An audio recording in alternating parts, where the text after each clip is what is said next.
समाजवाद, राजद अति पिछड़ा, दलित जातियां। साथियों, हमारा वैचारिक आधार है। पिछले दिनों 15 वर्षों तक जो हमारा राज्य था, हमारी सरकार थी, उसकी उपलब्धियां और इस 20 वर्ष में नीतीश कुमार की सरकार में 17 महीने जो हमारी भागीदारी थी, जिसमें हमारे नेता तेजस्वी प्रसाद यादव उप मुख्यमंत्री थे, उन्होंने जो कार्य किए, जो हमारी उपलब्धियां हैं, वो हमारे वैचारिक आधार हैं।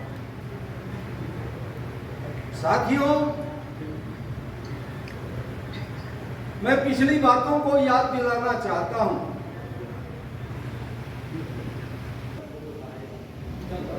सरकारें चलती थी तो हमें जो भी अधिकार दिया गया कि गरीबों को हक दो, ये नारा सही है, मगर हक दिलाना गवारा नहीं। मैं अपने विधायकों को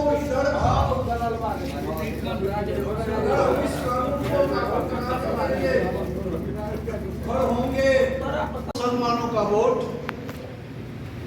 लालू यादव का सही। आपने देखा कि जो लालू यादव का राज्य हो गया, ये आरएसएस वाले, बीजेपी वाले, विश्व हिंदू परिषद वाले परेशान हो। उन्होंने कहा कि अरे कैसे होगा, तो ऐसा ही अगर जंगल राज हिंदुस्तान में होता रहेगा तो हमारी हस्तियों का क्या होगा। उन्हें तय किया कि मस्जिद मंदिर का झगड़ा कैसे लगाया जाए, हिंदू मुसलमानों को कैसे बांटा जाए। आडवाणी जी के नेतृत्व में रथ यात्रा निकालना शुरू किया, याद हो, आग लगाने के लिए कि आडवाणी चल पड़े लगाने सांप्रदायिकता की आग।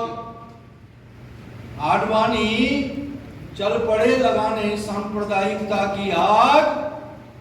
ताल ठोक कर कहा था लालू, आ जाओ शैतान में लाठी लिए खड़ा। याद कीजिए उस जमाने। और जब हमारे राज्य में प्रवेश किया, आडवाणी जी ने प्रवेश पाया,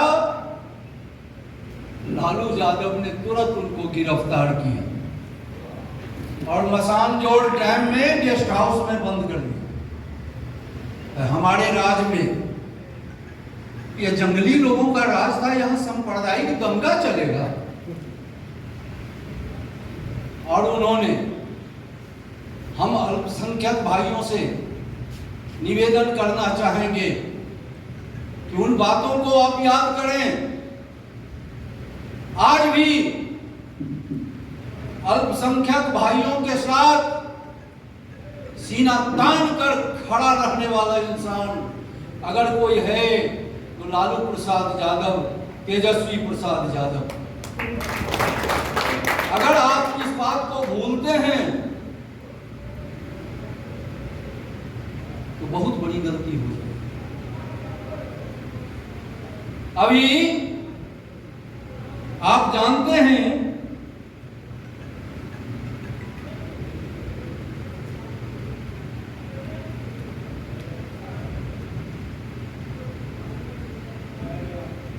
लालू यादव जब सरकार में थे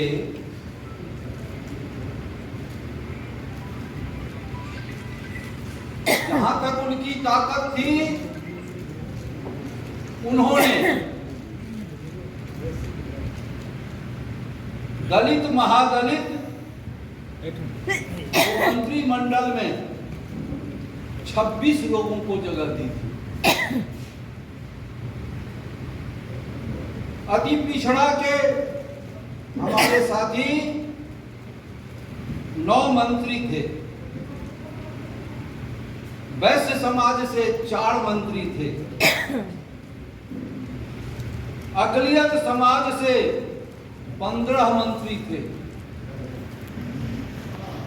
कुर्मी कुशवाहा है चेहरा सवाड़ा नहीं, तेरी हरकत किसी को गवाड़ा नहीं। ये सारी कविताएं मेरी किताबों में दर्ज है, समय समय बड़ी लंबी चौड़ी कहानी सब है, कविता सब है।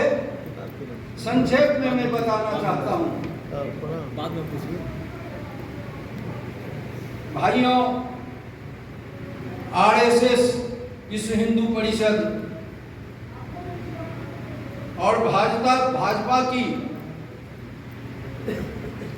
जो सांप्रदायिक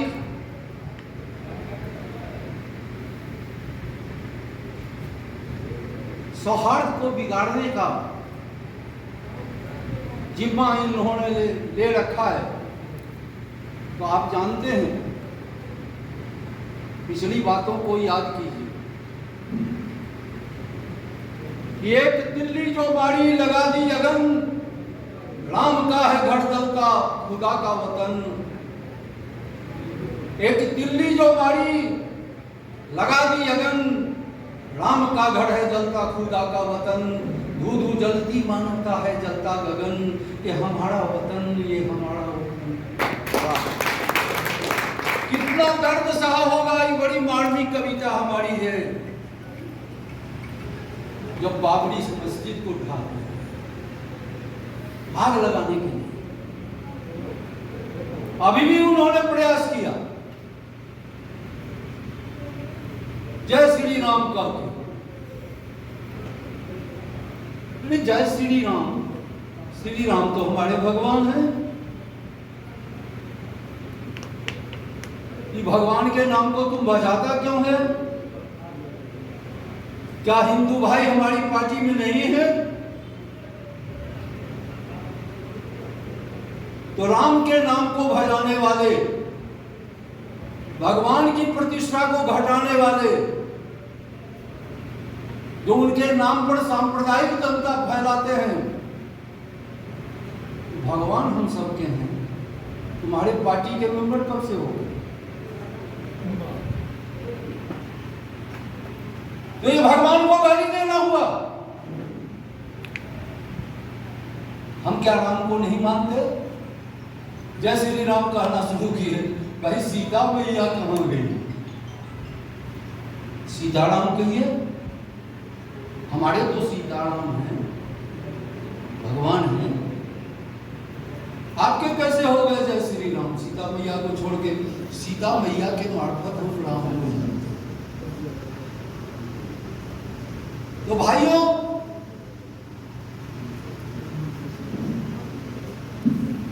कुछ भी उन्होंने बाकी नहीं रखा, लेकिन हमारे लोग हैं जो टिकते नहीं। जय श्री राम का नारा दिया, सीता मैया को छोड़ के नारा दिया, अयोध्या में कि क्या हश्र हुआ। एक मौलाना रहते थे, पढ़े लिखे मौलाना, भला आदमी। उसी गांव में एक शैतान रहता था। तो मौलाना जानते थे कि शैतान शैतानी तो करता है, लेकिन कोई इसकी ओर उंगली नहीं उठाता।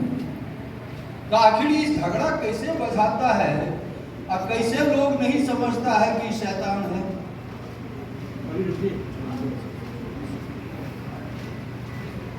तो एक दिन मौलाना ने पूछा, दोनों साथे सवेरे टहलने निकलते थे, मौलाना निकलते थे तो शैतान भी निकल जाता था। भला आदमी कहलाता था, लेकिन लगाता था वो झगड़ा, आग लगाता था, किसी को पता नहीं चलता था। तो कहा कि ये शैतान, तुम कैसे झगड़ा लगाते हो और किसी को पता नहीं चलता है, तुम्हारी तरफ कोई उंगली नहीं उठाते। तो कहा चलो मौलाना बतावेंगे। रास्ते में एक साहू जी जलेबी छान रहे थे। आप बैठो मौलाना, जरा सा जलेबी खा लेते हैं तो चलते हैं। तो ठीक है भाई। तो रात जो चाशनी थी, उसने साहू जी से पूछा कि साहू जी चाशनी कैसी है, अच्छी है ना, राब कैसा है? तो ठीक है। उसने राब थोड़ा सा उंगली में लगा के ऐसे देखा कि ठीक है कि नहीं। उनको देखना तो नहीं था, उनको तो अपना काम करना था। उंगली में लगे राब को उन्होंने दीवार में पोंछ दिया। अब उस पर किसी का ध्यान नहीं, कहा जाए उंगली उन्होंने पोंछी, उस पर बैठ गई एक मक्खी। नाव लगना था कि मक्खी बैठ गई। मक्खी को देखा एक मकड़े ने, तो मकड़ा वहां पहुंच गया। मकड़ा को देख के गिरगिट पहुंच गया। साहू जी की बिल्ली वहीं बैठी हुई थी, चूल्हा के नजदीक बगल में। बिल्ली ने देखा गिरगिट को, वो झपट पड़ी बिल्ली गिरगिट पर। एक सिपाही जी थे, जलेबी के लिए खड़ा थे, उनका बड़का कुत्ता उनके साथ था। उसने देखा बिल्ली को, बिल्ली पर झपट्टा मारा कुत्ते ने। साहू जी ने देखा कि अरे ये कुत्ता तो हमारी बिल्ली को मार देगा। वो गरम गरम सूखा जलेबी निकालने वाला उससे लगा कुत्ते को मारना। सिपाही जी ने समझा, अरे ये तो मेरे कुत्ते को मारा, उसको पकड़ के हवालात में कर दिया। अब शैतान ने कहा कि चलो मौलाना, यात्रा ठीक नहीं। उठ गए लोग, चले गए। फिर रास्ते में मौलाना ने पूछा कि हाँ आप बताओ कि कैसे झगड़ा फंसाते हो। तो उसने कहा धर तेरे की मौलाना, जेल चला गया आदमी और हमसे पूछते हो कि कौन चीज के तुम मौलाना हो? जेल गया तो तुम क्या किए उसने? कहा एगो बात कहो, वो साहू जी जेल क्यों गया? तो उसने कुत्ते को मारा। कुत्ता क्यों गया? तो बिल्ली पर। बिल्ली क्यों गई? तो गिरगिट पर। गिरगिट क्यों गया? तो मकड़ा पर। मकड़ा क्यों गया? तो मक्खी पर। मक्खी क्यों गई? तो राब पर। राब किसने लगाया था? मौलाना। मौलाना हाथ जोड़ के मान गए भाई, मान गया। तो ये ऐसे झगड़ा फंसाते हैं, हम लोग उसमें ना फंसे। कह देते हैं भाई जी, सब लोगों का मोबाइल एक दूसरे साथी के पास है। अगर इस तरह की वार्ता कहीं होने लगे तो सबको मोबाइल से सजग कर दीजिए। इसी तरह झगड़ा फंसाकर, हिंदू मुसलमान कराकर, मंदिर मस्जिद कराकर हमारे हिंदू भाइयों को, जो हमारे लोग हैं, उनको बांट देते हैं।